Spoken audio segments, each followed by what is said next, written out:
ایک دوپہر ایک کافی شاپ میں لورا نے میری طرف دیکھا اور صاف بوئی سے بات کی۔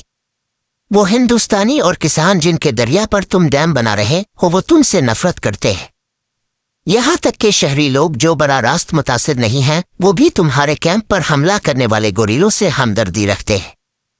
تمہاری حکومت انہیں کمیونسٹ دہشت گرد منشیات فروش کہتی ہے، لیکن حقیقت میں وہ خاندان ہیں جو اس زمین کی حفاظت کر رہے ہیں جو انہوں نے ہمیشہ جانی، وہ زمین جو تمہاری کمپنی ڈبو رہی ہے۔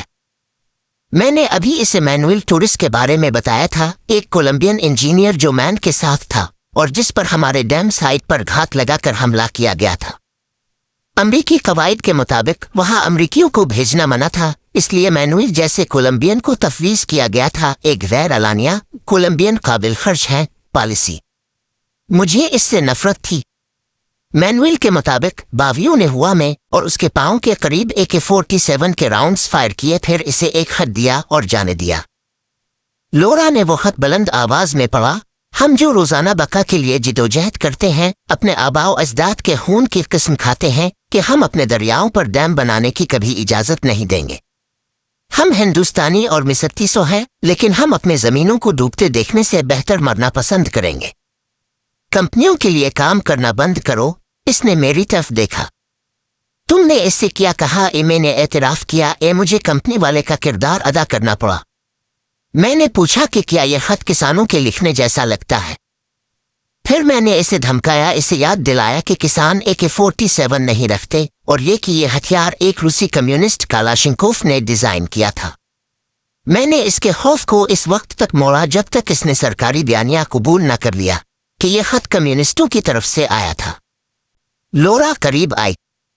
کیا تم واقعی اس پر یقین رکھتے ہو؟ اس کے سوال نے مجھے ساکت کر دیا۔ مجھے ایران میں آمین کی بات یاد آئی جب اس نے مجھے دو جہانوں کے درمیان پھنسا ہوا آدمی کہا تھا۔ خفیہ طور پر میں گوریلوں سے حسد کرتا تھا، حتیٰ کہ یہ خواہش کرتا تھا کہ کاش میں ان کے ساتھ ہوتا، وہ لوگ جن کے پاس مضبوط عزائم تھے، میرے برعکس جو کہیں کے بیچ میں پھنسا ہوا تھا۔ مجھے یہ نوکری سے نفرت ہے، آخر کار میں نے اعتراف کیا، ہر روز میں اس سے اور خود سے زیادہ نفرت کرتا ہوں۔ اس نے میرا ہاتھ دبایا۔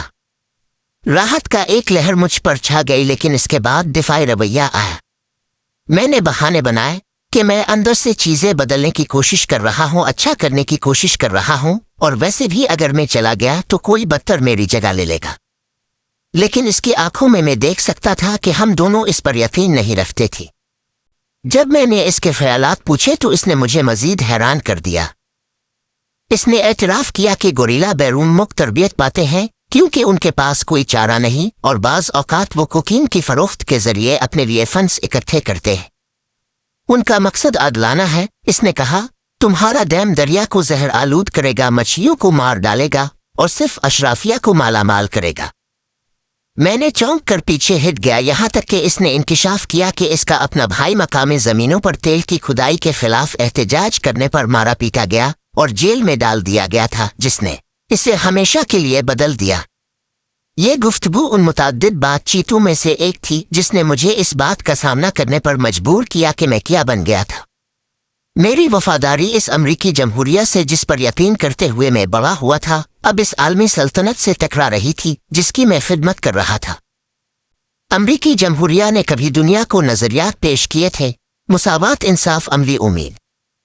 یہ ناقص تھی، عورتوں اور اقلیتوں کو ووٹ سے محروم رکھتی تھی، تارکین وطن کا استحصال کرتی تھی، لیکن پھر بھی عظیم اخلاقی موقف اختیار کرنے کی صلاحیت رکھتی تھی، جیسا کہ دوسری عالمی جنگ میں دیکھا گیا۔ اس کے اداروں میں کم از کم نظریاتی طور پر غربت، بیماری اور حتیٰ کہ جنگ کو ختم کرنے کی طاقت تھی اگر انہیں درست سمت میں لگایا جاتا۔ عالمی سلطنت تاہم جمہوریہ کے بالکل برعکس تھی۔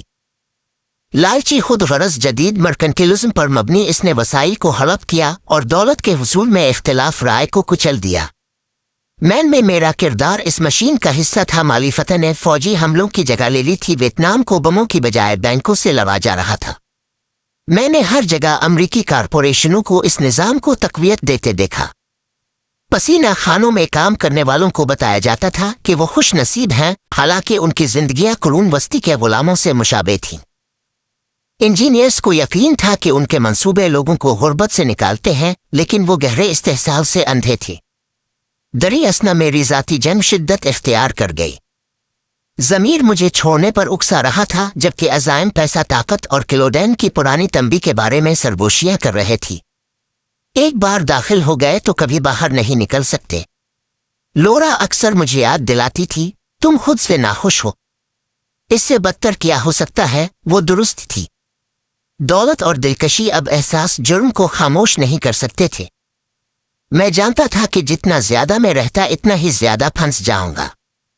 کارتاجینا کے پرانے قلعے کے پاس ایک سیر کے دوران لورا نے ایک سادہ خیال پیش کیا، کچھ نہ کہو، خاموش رہو، کچھ بھی بے نقاب نہ کرو، اس کے بارے میں نہ لکھو، بس خاموشی سے ہٹ جاؤ، جیو، سفر کرو، ایک خاندان بناؤ۔ پہلی بار یہ ممکن لگا۔ میں غائب ہو سکتا تھا، لڑائی چھوڑ سکتا تھا اور بس ہو سکتا تھا، لیکن لورا کے الفاظ کسی باوی کی گولی سے زیادہ سخت لگے۔ تم نے جو کچھ سیکھا ہے وہ جھوٹ ہے، تمہاری زندگی جھوٹ ہے۔ اپنا ریزیومے پڑھو، یہ کہانی مجھ سے بہتر بتاتا ہے۔